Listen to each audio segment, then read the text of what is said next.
안녕하세요. 세상을 이롭게 하는 일에 관심 많은 승무원쌤 김용수입니다. 국민 여러분, 대한민국이 망하지 않으려면 이재명이 대통령 되는 것을 반드시 막아야 됩니다. 반드시 막아야 됩니다. 물론 윤석열 대통령이 계엄을 선포한 거 아주 잘못된 일입니다.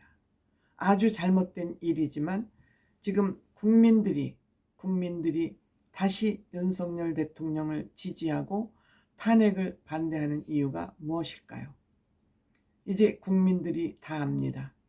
이재명이 얼마나 못되고 나쁜 사람인지, 나쁜 정치인인지 이제 국민들은 다 압니다. 얼마나 못된 인간인지를 다 알기 때문에 윤석열 대통령이 계엄을 선포한 것은 잘못된 일이고 크게 해서는 안 될 일을 했지만, 그렇다고 이재명이 대통령 되는 것을 우리는 두고 볼 수 없다. 이것이 지금 윤석열 대통령의 지지율을 올리고 국민의힘을 지지하는 것입니다. 왜 이재명이가 대통령 되는 것을 적극적으로 말려야 되냐 하는 이유를 지금 제가 간단하게 요점 정리만 해서 여러분들께 말씀드려 보겠습니다. 지금 이재명이 소속되어 있는 민주당 국회의원 의석수가 170석이 넘습니다. 또 그 100개 제3당 모두 합쳐서 야당이 무려 192석입니다. 국민의힘 108석입니다. 8석 모자라서 3분의 1을 못 채워서 이재명이가 지금 개헌도 못하고 간신히 국민의힘으로 이재명 마음대로 하는 것을 간신히 막고 있습니다.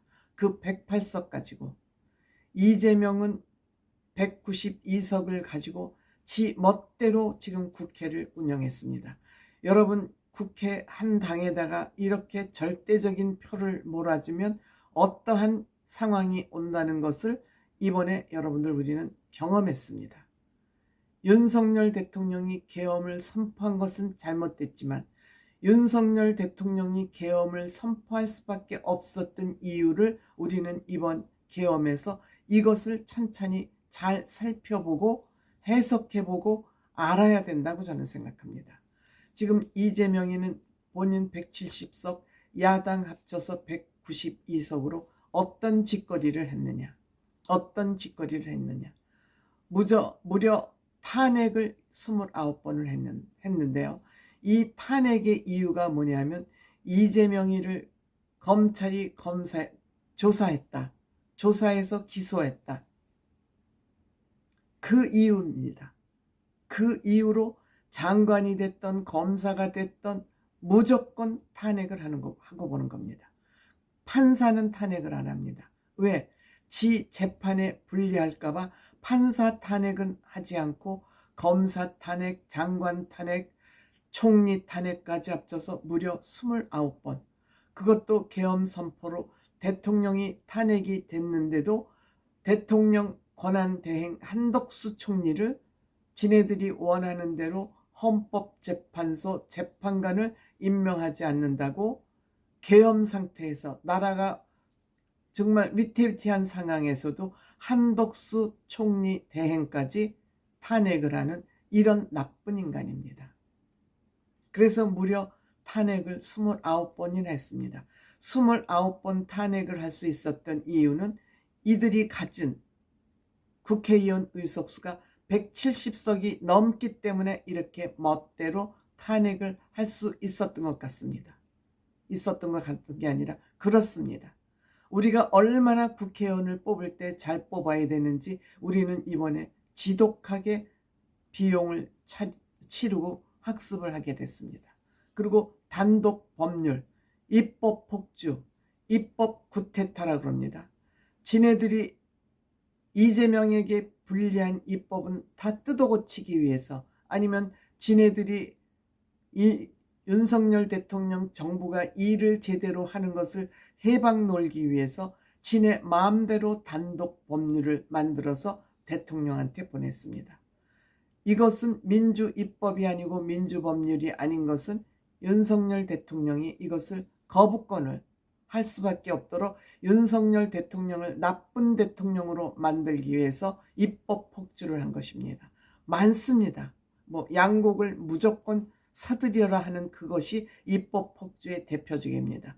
국민 세금을 들여서 지금 쌀이 남아서 창고에서 썩고 있는데 국민이 생산한 쌀은 무조건 세금으로 사들이라는 이런 입법, 농민들 편을 들어줘서 그들이 지네들 표를 주기 위해서 이런 국민 세금을 써서 나라를 망하게 하는 이런 입법을 무려 20건이 넘는 그런 입법을 했습니다.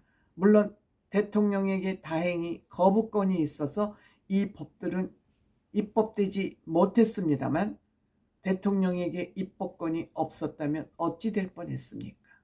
여기서 우리가 신경 써야 될 중요한 결론이 나오는 것입니다. 만약 이재명이가 대통령이 된다면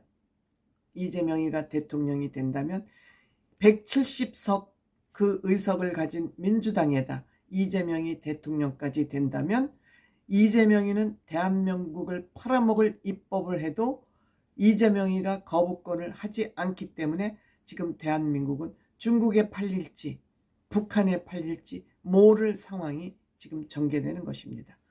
작년 2024년 4월에 선거를 했기 때문에 국회의원들 임기가 지금 3년 이상 남아 있습니다. 3년 이상 남아 있는데 여기에 이재명이 대통령이 됐다? 그러면 입법 마음대로 법 마음대로 만들고 국회에서는 민주당이 여기에 이재명이라는 대통령이 가상해서 됐을 경우 거부권을 행사 안 한다면 대한민국은 어느 나라에 팔려갈지 모르는 겁니다. 중국에 팔려갈지 모릅니다.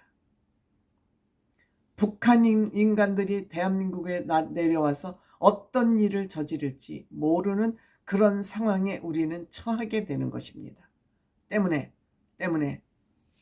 이재명이가 이번에 대통령이 되면 이 대한민국은 망하는 겁니다. 망하는 겁니다. 윤석열 대통령이 오죽하면 참다 계엄을 선포했겠습니까? 왜? 예산안을 통과하는데 국민의힘은 제껴놓고 지네들 마음대로 예산안 677조를 통과시켰어요.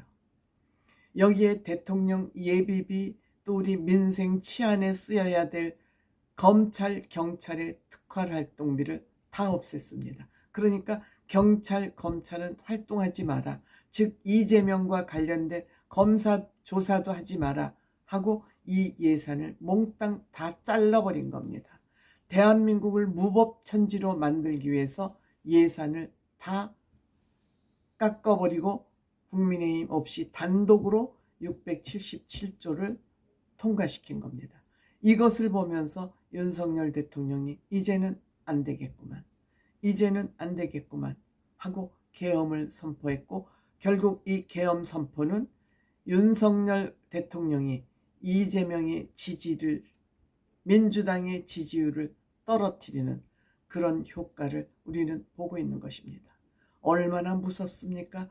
제가 정치가 생명이라고 여러분들께 누누이 하면서 어떤 저희 구독자들은 예능 방송만 해라 정치 방송을 왜 하느냐고 하고 계시지만 우리가 가수들 바라보면서 가수만 이뻐하고 박수 친다고 이 나라에 도움이 되겠습니까?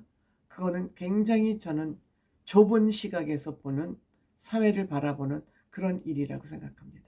제가 여러분들께 정치 유튜브를 하는 것은 이렇게 정치에 관심이 없기 때문에 어떻게 하면 쉬운 언어로 전문적인 용어 쓰지 않고 정말 권리공학적이 아닌 우리가 생활에 이 정치가 어떠한 영향을 미치고 있는지를 여러분들께 쉽게 설명하기 위해서 말이 자꾸 제가 꼬입니다.